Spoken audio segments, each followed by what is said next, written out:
The topic here is strategic and operational challenges for counterterrorism professionals. And we have in our panel before us Mr. Shiraz Maher, Senior Research Fellow for Policy Exchange, London, United Kingdom. We have General Montgomery Meigs, Visiting Professor of Strategy and Military Operations at Georgetown University, the United States. We have Mr. Sergei Kurginyan, President of the International Public Foundation, Experimental Creative Center, Russian Federation. And we have with us Mr. Jack Tomarchio, Deputy Undersecretary of Operations at the United States Department of Homeland Security, Office of Intelligence and Analysis, United States of America. And first up on this panel is Mr. Shiraz Maher. Mr. Maher is currently researching the contribution of Muslim servicemen to British campaigns in the First and Second World Wars for Policy Exchange. He has also broadcast on Islamism and terrorism extensively for the BBC and was the first British journalist to visit jihadist rehabilitation clinics in Riyadh, where the Saudi government claims to be reforming militant Islamists. Shiraz has also been a guest columnist for the Sunday Times and is a regular contributor to the New Statesman, Prospect and Standpoint. Shiraz was a member of the radical Islamic group Hizb ut-Tahrir for 3 years and eventually became its regional director for the north of England before resigning as a matter of conscience in 2005. He holds a degree in history from the University of Leeds and an a Master's of Philosophy from the University of Cambridge. Shiraz, this is going to be fascinating. Thank you.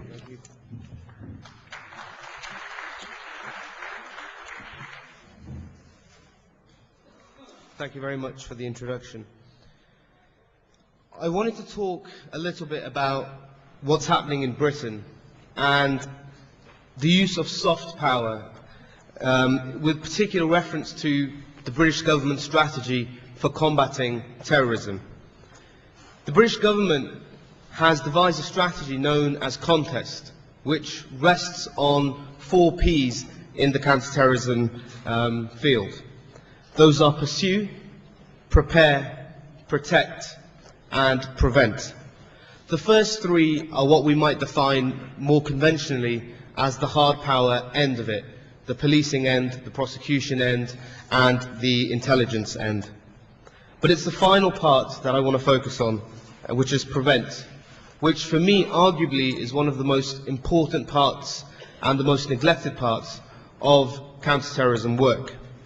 If you prevent someone becoming an extremist, if you prevent someone from adopting the ideas of militant Islamism and of jihadism, if you stop someone from wanting to be a suicide bomber, then there is no need to pursue, to prepare, and to protect, because that threat doesn't exist in the first place. And ideas in this context are very important. In Britain, half of the community, of the Muslim community, comes from Pakistan, and 2/3 of the British Muslim community comes from the Indian subcontinent as a whole, so that's Pakistan, India, and Bangladesh. Despite that, the first British suicide bombers were of Pakistani origin, ethnic origin, but they didn't strike in Britain, and they didn't strike back in Pakistan, in their home country, in some kind of allegiance to a local dispute there. But they came here, just down the road to Tel Aviv, where they bombed Mike's place. And it was only because the ideas of radical Islam were allowed to manifest themselves unfettered in Britain, telling them that the idea of an ummah has to be a politicized identity, telling them that it is a great thing, and these were their words in their suicide videos when they said, it is a great thing to kill one of these people. These were ideas sown, developed, and ultimately indoctrinated into these men in Britain, not by some radical camp abroad in some foreign part. This presents a very serious challenge for the British government and how we stop people engaging in that. And the biggest part of this debate at the moment in Britain focuses on where we draw the line of engagement. Should we engage with radical organizations which are ostensibly non-violent? Or should we only exclude those groups who are expressly violent, such as Al-Muhajirun, which was banned in Britain following the 2005 terrorist attacks? The government announced £45 million for the Prevent strategy earlier this year in what it calls the PVE Fund, standing for Preventing Violent Extremism. And so they've already given a clear indication of what government's priority is in this regard, which is focusing very much on the violent end of this.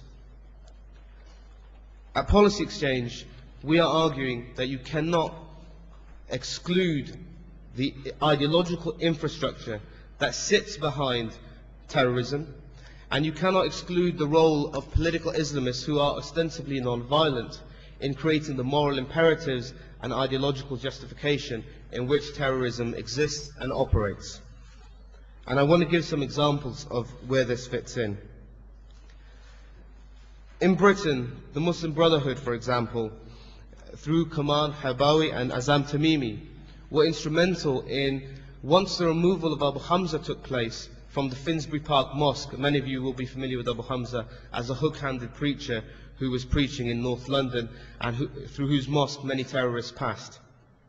Once he was removed, the mosque was handed over to the Brotherhood and to Azam Tamimi. Azam Tamimi being the man who went on to BBC's Hard Talk programme in London, declaring that he would love to be a suicide bomber in Israel, regarding it as a surefire way of getting to paradise. So this is really an incident of going out of the chip pan and into the fire. And more broadly, the Brotherhood and its various offshoots in Britain have adopted a very sophisticated entryist approach. And this is an approach which increasingly, I think, Western European and liberal democracies find very, very difficult to challenge, because we need to offset the various facets of our own society and the freedoms which we preserve and cherish against the threat which seeks to destroy us really from within. The Muslim Brotherhood has a long-term strategy, a very patient strategy for the infiltration of Western societies, and part of this was uncovered in 2001 following the 9/11 terrorist attacks, when raids were conducted in Switzerland against directors of the Al-Taqwa Bank, and documents were recovered relating to what's known as the project amongst the Brotherhood and its figures. The project says that its members must seek to gain influential positions within the civil democratic infrastructure of the West, to Islamize them from within and to influence the communities from within. And that is to influence the wider community, but more importantly also to influence local indigenous Muslim communities in line with the Islamist agenda and Islamist impulses. That was seen most effectively at work during the Stop the War coalition and the emergence of a quite opportunistic alliance between the left and the Islamists in Britain, which manifested itself in the Respect Party for a while. And many members of the Brotherhood weren't just on the national executive of this organisation, but also stood for election for Parliament, both at the European level and for British Parliament. And there were some notable, not successes necessarily, but Selma Yaqub in Birmingham, for example, came very close to winning a seat in the Parliament there. Another part of what they've done is to create front movements. The Muslim Brotherhood knows that everyone by and large understands what it stands for, what its agenda is, and so through the creation of front organizations has presented itself as a moderate group for peace and for progressive engagement in Britain. Anas Takriti, whose father was the leader of the Brotherhood in Iraq, and who has himself been a spokesman for the Muslim Association, its official branch in London, set up the Cordoba Foundation, which earlier this year was successful in bidding for £19,000 of preventing violent extremism money. Once he was awarded that money, he invited members of the now banned Al-Muhajirun and Hizb ut-Tahrir to tell young Muslims that parliamentary democracy is incompatible with Islam and that Muslims should not engage with the British state. The money was subsequently withdrawn. So Why does this exist? The point of what the Islamists are trying to do here, as I say, on the one hand, is to gain a tacit leadership over these communities, over the Muslim communities, particularly in a country like Britain, where the Muslim community still suffers from high levels of unemployment and educational underachievement. That's not to say that these are causes of radicalism, but it's to say that those Islamists who have upward mobility are then able to cater to the needs of their local community by portraying themselves as legitimate and important power brokers. And that kind of social welfare activism has been seen all too often, particularly here in the Middle East, with Hamas and Hezbollah, who appear to their communities at times to be serving their interests by building schools and hospitals and engaging in this kind of social welfare activism to gain a mandate from the communities. Also, within Britain, and just last night on CNN I saw Kamal Halbawi when I returned to the hotel, who was talking about the takeover of Finsbury Park Mosque, and he said, we're the only ones who have the legitimacy and we're the only ones who have the credibility to fight against an extremist like Abu Hamza, because we represent a viewpoint and we have street cred, and if you don't engage with us, then the battle would be lost. And I think to an extent they've succeeded in convincing certainly members of the British establishment, but more broadly that strategy has worked for them around the world in saying we are a legitimate and powerful buffer against terrorism. In truth, the reality of these groups is that they're not ideologically opposed to violence or to militancy, but that they are methodologically non-violent and regard this idea of the conquest or the global supremacy of Islam, in that it must be dominant as a political force across the whole world, as a matter of methodological difference with Al-Qaeda, and they reject its use of an armed insurgency as a means of achieving those ends. So to forward their notion then of this being the sort of community power brokers and being the legitimate community spokesman, more broadly, and to just touch on some of the other facets and the ways in which this is becoming increasingly difficult. Members of the Brotherhood, Azam Tamimi himself set up Al-Hiwar TV in London, which is an Arab broadcasting station which speaks to the London Arab community. And again, all of the Brotherhood members host political chat shows on that forum, preaching a message I'm sure you can all deduce for yourselves. The Brotherhood has also been influential in attending government meetings, for example, after the July 7th bombings. And again, this wasn't just them, but also Maududiist members of the Muslim Council of Britain, who again have influenced at the very top ends of government this view that they are the legitimate buffers and power brokers, to the extent that now one of the key recommendations of the Preventing Extremism Together, the PET reports which came out of the 7/7 bombings, was that we should have a Mosques and Imams National Advisory Board in Britain, which has been called MINAB. And two of the partners out of the four are the Muslim Council of Britain, heavily influenced by Maududi, and the Muslim Association of Britain, which is the Brotherhood organization there. To effectively deliver a counter-extremist message in this soft power way, the government has argued, and it's a view that I agree with, you have to build local capacity within communities themselves. You have to have community-led intelligence. You have to have communities which are powerful in rebutting extremist preachers, in rebutting extremist recruiters, and also in turning them out from within the community in the first place and denying them the space which they require to operate within. And the way the government has tried to do that in Britain is to create a central fund, this PVE fund, and then to work with local councils for the delivery of the local projects. But government can't, and it must not, only sit back and expect local delivery to take place by itself. What it will require is also for government to send strong messages and strong signals as to what it requires of those communities and as to what it requires of their partners. And it's there that local government will follow the initiative being set from the centre. So this creates a strategic difficulty. Identifying the real partners who are progressive, pluralistic and secular voices who will lead the communities away from the Islamist agenda.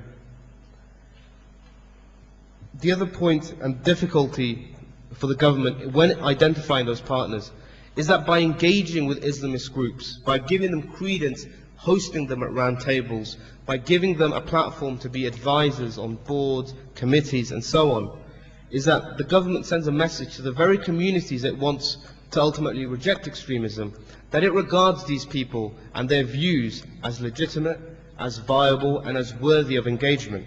And so how can you then expect local agents at the community level to reject the very people who the government is very keen and willing to do business with?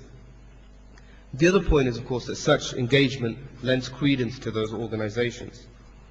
And the danger here, and this has been a particular problem in Britain that I can speak of with some certainty, is that the government has chosen, particularly since 9/11, but largely before then as well, to only regard Muslims and to only engage Muslims, and by this I mean ordinary Muslims, as Muslims only. It has only seen them in the context of their Muslim identity, and therefore has chosen interlocutors for that community who are religiously based and who, as we've seen and as time has shown us, are Islamist influenced. We don't need to regard Muslims as just Muslims. Muslims in Britain are just that, or British Muslims are just that, but they have another facet of their identity, which is as ordinary as anything else. And to give an example of this, during the recent mayoral elections in London, the Brotherhood established a campaign called Muslims for Ken, and it argued that Muslims in London must vote for Ken Livingstone because it would be in their best interest to do so. And of the points they listed, they were saying Ken Livingstone allowed Yusuf al-Qaradawi to visit London. This is very important for us. Ken Livingstone was an outspoken critic of the Iraq War. That's very important for us. Ken Livingstone supports the Palestinian movement. That's very important for us. Since when did the Mayor of London need a foreign policy? And so Ken Livingstone's own polling had shown amongst the Muslims of London, they were asked, what are your primary concerns? Which are the issues that you regard as being most important to you? And listed in that polling were also the issues of Palestine and Iraq and Afghanistan and so on. And overwhelmingly, his own polling showed that the key issues concerning people were knife crime, were clean streets, was local schooling, unremarkable, ordinary, everyday events. And this, for me, epitomized really two things. One was the fact that the government has been wrong in its choice of spokesman, because the spokesmen that it speaks to do not focus on these issues. They focus on the opposite. And the second, of course, is the betrayal then by Muslims of the Muslim leadership, certainly of ordinary Muslims, in politicizing their ordinary concerns in the country. And government must be very careful in how it then engages with these communities to not reinforce this idea of a communal religious identity time and time again when dealing with the interlocutors, as I say. So the Prevent agenda, as it currently stands in Britain, for me, I think is strategically one of the most important and could be the most vital in yielding a long-term strategy to combat terrorism by pulling people away and enticing them not to join extremist organizations or movements in the first place. But in doing so, we need a clear overarching opinion on how we're going to achieve this. And so for me, I think strategically that poses one of the biggest challenges moving forward. Thank you very much.